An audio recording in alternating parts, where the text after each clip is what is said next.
എന്നും വൈകുന്നേരത്ത് ചായക്ക് കടി എന്തെങ്കിലുമൊക്കെ സ്പെഷ്യലാക്കി ഉണ്ടാക്കും കേട്ടോ.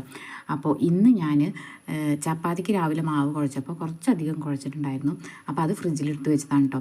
പിന്നെ ഞാൻ ഉച്ചയ്ക്ക് കറി വെക്കാൻ വേണ്ടിയിട്ട് കുറച്ച് തേങ്ങയൊക്കെ ചിരകി വെച്ചതാണ്. അപ്പോൾ കറണ്ട് ഉണ്ടായിരുന്നില്ല. അപ്പോൾ ഞാൻ അതും ഫ്രിഡ്ജിൽ കയറ്റി വെച്ചിട്ടുണ്ടായിരുന്നു. അപ്പോൾ പിന്നെ അതും കൊണ്ട് എന്തെങ്കിലും ഉണ്ടാക്കാമെന്ന് വിചാരിച്ചു. അപ്പോൾ അതിൽ കുറച്ച് ശർക്കരയൊക്കെ ഇട്ടിട്ട് തേങ്ങ ഒന്ന് സെറ്റാക്കി വെച്ചിട്ടുണ്ട് കേട്ടോ.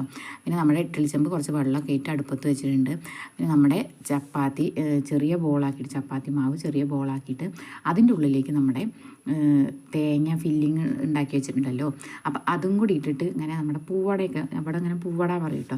അപ്പോൾ അങ്ങനെ ഉണ്ടാക്കിയിട്ടുണ്ട്. പിന്നെ ഞാൻ അവിടേക്ക് ഒന്ന് തുടച്ച് വൃത്തിയാക്കി അത് അടുപ്പത്ത് വെച്ചു കേട്ടോ.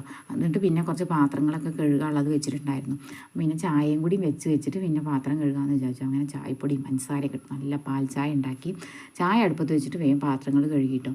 ചായ തിളച്ച് വരുമ്പോഴേക്ക് ഏകദേശം പാത്രങ്ങളൊക്കെ കഴുകി വെച്ചിട്ടുണ്ടായിരുന്നു. പിന്നെ ചായ ആറ്റി കപ്പിലേക്കും കൂടി അങ്ങോട്ട് അരിച്ചു വെച്ചു. അപ്പോൾ അങ്ങനെ ഇന്നത്തെ ചായക്ക് കടി നമ്മുടെ സെറ്റായിട്ടോ.